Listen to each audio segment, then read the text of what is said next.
Attaque. C'est parti. Oh. Raté. C'est elle qui est venue nous sauver, quoi. Eh ben, je suis experte en infiltration, hein, pas en combat. Voilà. Moi, mais écoute, oui, ça se voit. Hop, araignée suivante. Hop, elle va tenter de se réveiller. Et si elle n'y arrive pas, elle sera endormie jusqu'à la fin des combats.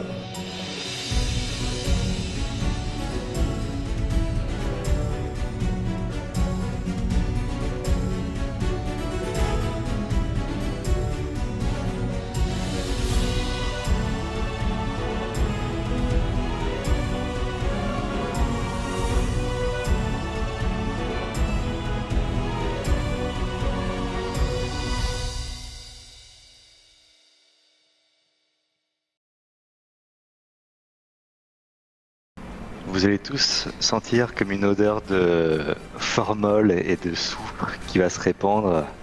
Vous allez commencer à entendre des bruits d'explosion, de hurlements, des bruits de craquements dans l'air, des bruits de tissus qui se déchirent. Maman, c'est encore la messe. Et Ouais. c'est... Je vais déchaîner ma psyché et donc laisser mon esprit se mélanger avec la réalité qui m'entoure. Donc tout autour de moi, vous allez voir des visions, eh bien des visions que vous ne comprenez pas très bien, un mélange de champs de bataille, de salles d'opération, scalpels qui volent, des morceaux de métal froissé, du barbelé, des seringues, enfin toutes sortes de choses comme ça qui se mélangent autour de moi. C'est mon esprit qui commence à déborder dans la réalité et je vais en profiter pour péter un câble. Je vais cibler la petite araignée ici, qui commence à sérieusement me faire chier, et je vais tout simplement tout lui mettre. Je vais utiliser l'intégralité de mes 3 actions pour lui balancer un très gros projectile magique dans la tronche qui va venir toucher automatiquement. Ouais. Et tu je peux vais faire. passer directement aux dégâts. Tu peux faire les dégâts 3 fois du coup. Et 3. Donc sur la petite, c'est ça? Sur la petite, ouais. Le mec, c'est magnéto, tu sais.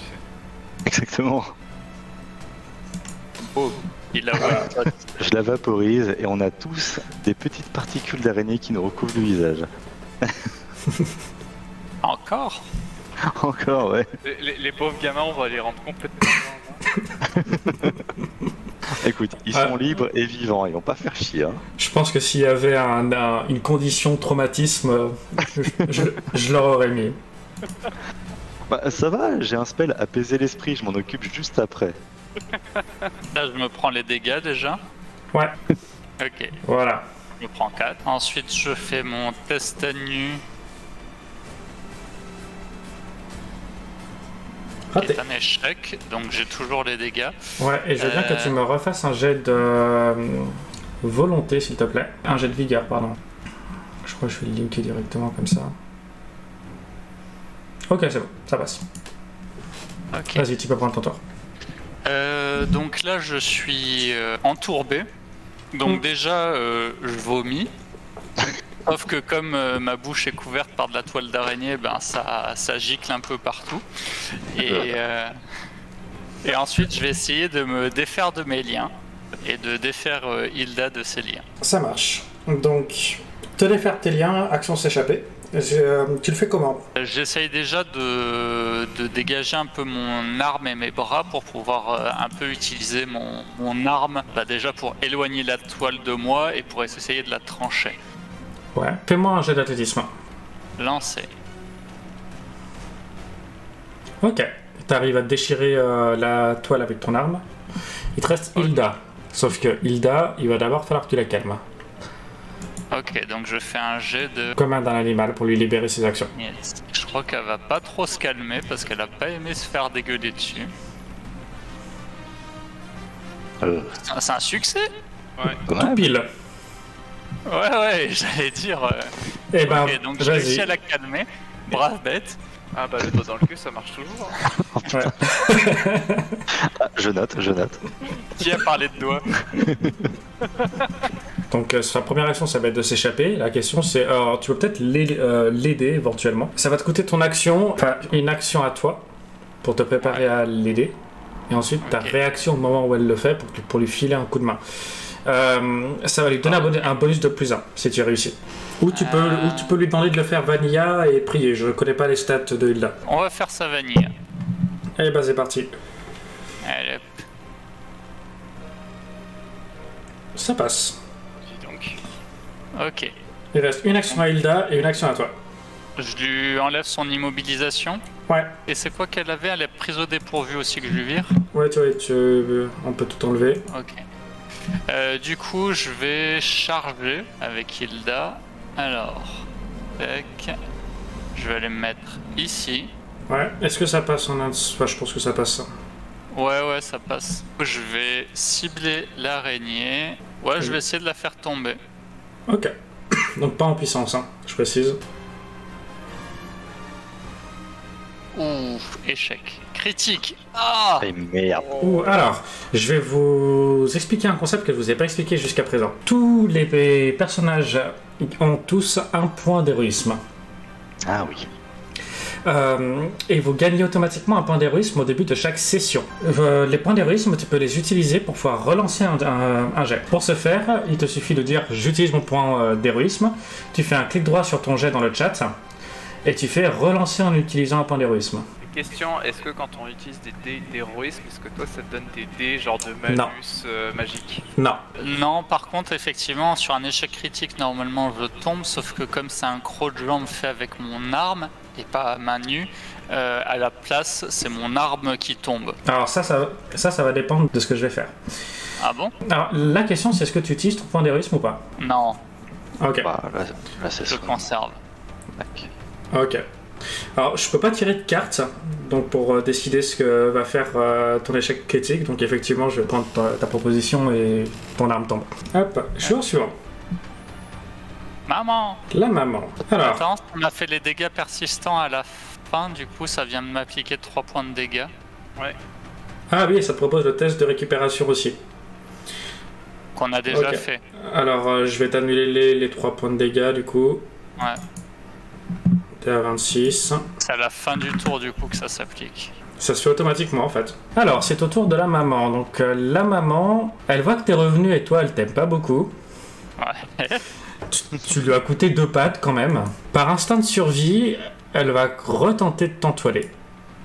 Encore? Par contre, c'est une frappe à distance et à portée de moi, ça me fait pas une réaction d'attaque d'opportunité. Vas-y. Par contre, c'est une attaque à main nue. Pas grave. Frappe à 10. Ouf. Ah bah ouais. Alors, cible là. Ah merde. Ah Ah. non, non. Non, c'était beau ça. C'est pas grave, on recommence. C'est forcément. Allez, on a ça tous qui eu envoie. 27, on la garde, non? Touché. Ouh, Tu peux faire tes j'ai dégâts. Donc je lui mets un coup de boule. Alors que tu m'expliques comment tu fais, mais ouais. Vas-y. Ah, elle était proche de moi, elle allait m'attaquer, donc j'en profite, je lui mets un coup de boule. Il est violent quand même le coup de J'ai boule pour j'ai un. la tête dure. C'est costaud, ouais. Le halflin, Hop. Ça. Tu vois qu'elle pousse un hurlement quand tu la frappes, un petit squeak, et elle va décider Pardon. du coup de se déplacer pour se mettre loin de toi. et du coup ça lui arrête son action initiale, Ok. ou c'est qu'un change de direction, de décision. Ah oui, c'est vrai que j'ai pas fini le tir. Hein. Ouais. Alors pour moi, non, elle va quand même te mettre le tir. Youpi. D'ailleurs, elle t'avait touché, je crois. Il me Touché semble. de plus 7, ouais. Ouais, effectivement. touché. Donc, hop, tu vas être de nouveau immobilisé. Encore. Et en troisième action, pour protéger sa couvée, on va dire, elle va s'attaquer à celui qui est en train d'attirer l'attention sur tout le monde. Et tenter de te mordre. Ah, Mais voilà. Avec quelques pattes en moins, c'est beaucoup moins efficace, donc du coup, elle te rate. Nice. Elle est toujours sur le Oui. rebord de la falaise, hein, je précise. Bah, je vais aller taper la maman, hein. Je vais me diriger ici. Pour des Massia. Et je vais faire... Un tourbillol. Spin to win, ouais. Non, je vais attaquer avec ma cimetière. Ouais. Vas-y, pense à la cibler. Oups. Ouais, je l'ai pas ciblé, j'ai oublié. Ouais, c'est. Non, mais il faut Bah, refaire. Hein, c'est... Ouais, recommence. Allez, ça se passe pour de vrai. Ça touche. T'as réussi, Ça à fait lui... légèrement plus de dégâts qu'un coup de boule. T'as réussi à lui faucher une patte de plus. Elle était déjà bien entamée. Elle tient encore sur la falaise sans ses pattes. Elle y arrive, ouais. Au moins. Elle en a 5 encore. Ouais. Et comme dernière action, je vais lever mon pied. Mon jeu il lag. Ah, Ouais, attends, moi aussi. Il y a quelqu'un qui a répondu dans le chat par rapport à l'attaque d'opportunité. Ah, Il dit que l'attaque d'opportunité ne stoppe une action que si c'est un critique et que si l'action qui l'a déclenchée a le trait manipulation. ah, merci pour l'information. J'ai fini mon tour. Ok, bah effectivement, c'était pas un critique, donc il s'est bien fait entoiler. Du coup, je revomis dans ma bouche. Varda, est-ce que tu vas réussir à mettre une flèche? Tenter d'utiliser mon action spéciale. Quel sort tu lances? Je vais lancer l'arc électrique. C'est parti. Bah, cible. Disons que les bouliers en caverne, je suis pas sûr que ça fonctionne des masses. Évite, évite, évite. Ça- C'est ça. Pour être pas joueur.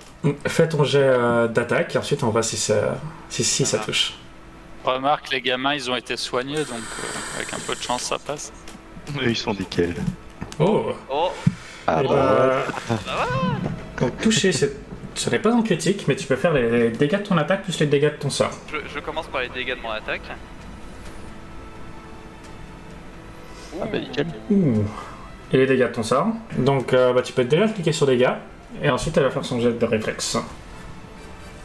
Oh là là. ah, c'est joli. Et Ah, quand zut. mon perso Ah. se réveille, ça fait mal. Mhm. Et jet de réflexe c'est un succès. Ah, On applique cela. Voilà. Elle a grillé sur place, littéralement. Je te laisse nous joli. décrire ce qui vient de se produire. Parce que c'est la première fois que le groupe voit ça.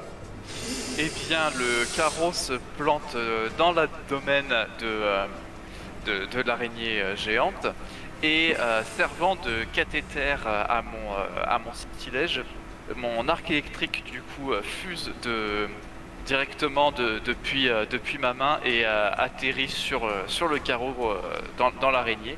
Vous pouvez voir du coup toute l'arc électrique qui se répand, enfin l'onde électrique qui se répand tout le long du corps de l'araignée qui du coup se tord de douleur et avec les réflexes, vous savez, du fait du courant électrique qui passe dans son corps, ses pattes se bougent dans tous les sens, ce qui fait qu'elle perd l'équilibre et tombe dans l'eau qui est un peu plus bas.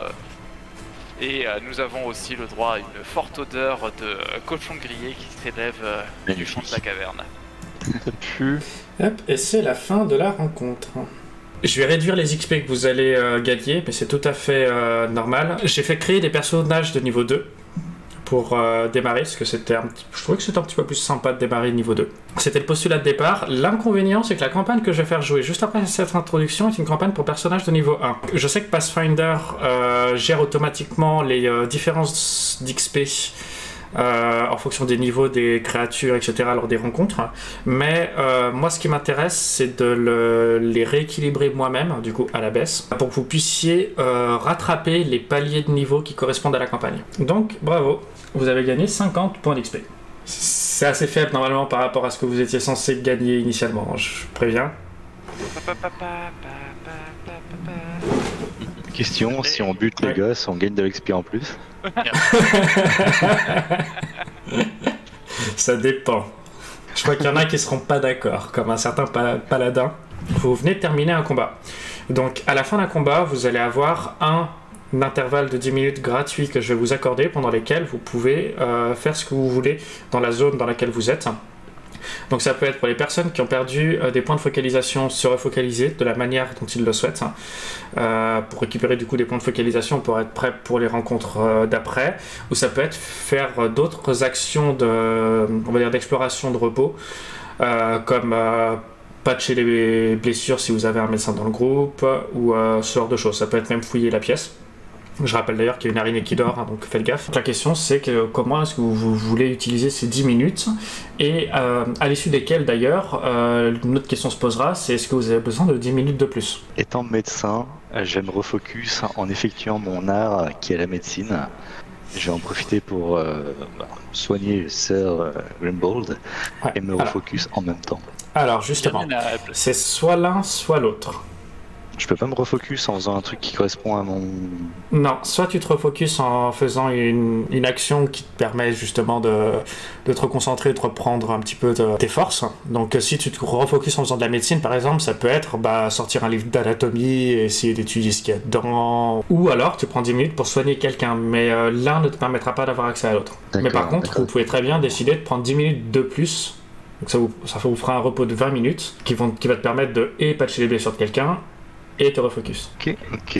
Sachant que la petite fille est à soigner aussi et que j'ai des compétences de soins aussi. Ouais. Ah bah moi je vais soigner... Je vais soigner assez vénère, donc je vais peut-être pas soigner la gamine, parce que enfin je vais la overheal, la pauvre elle va exploser. Est-ce qu'il y a quelqu'un qui est encore assez amoché? Enfin Grimbold, t'as... Bah moi j'ai l'empoisonnement en fait qui me pose problème. Putain, c'est vrai, il faut que je t'enlève ça. Ensuite, on va considérer ça comme un empoisonnement, effectivement. Je sais pas trop comment ça se comporte parce qu'à la base c'est l'étoile et ça n'a pas de type particulier. Donc tu peux utiliser l'action de médecine correspondante, on va dire, pour le soigner. Soigner un empoisonnement ou soigner une maladie. Est-ce que ça a fonctionné le genre Ulrich, Oui. le soin à l'empoisonnement? Ça fait un 28, je pense que c'est DD 15. Sauf si tu l'as fait en mode expert, c'est DD 20. Donc ça marche dans tous les cas. Je pense que ça marche dans tous les cas. Ok, donc je vire l'empoisonnement. Moi je vais utiliser les 10 minutes pour essayer de sortir de l'immobilisation. On peut considérer que là, dans les 10 minutes, tu as réussi à te dégager de la toile, surtout que tu as 4 personnes pour te filer un coup de main. Ou qui me regardent faire. Hein. Ou qui te regardent faire. Hein. Bah du coup je vais profiter de mes 10 minutes pour essayer d'explorer un peu la zone de combat pour tenter de retrouver mes carreaux d'arbalète. Ok. Donc tu... Alors toi tu peux utiliser tes 10 minutes pour te refocaliser. Tu nous diras comment après. Varda, est-ce que tu peux me faire un jet de chercher? Ah mince, je l'ai fait en caché. Ça marche. T'arrives à retrouver l'une de tes flèches, malheureusement à l'impact elle s'est cassée en deux. Pas de trace des autres. Praxias, comment est-ce que tu te refocuses? Je me mets accroupi, en tailleur. Je médite un peu pour trouver un focus. Par contre, on peut considérer que vous avez pris 10 minutes de plus, mange-mot. T'as pu te refocaliser en plus de Wani. Merci, c'est cool.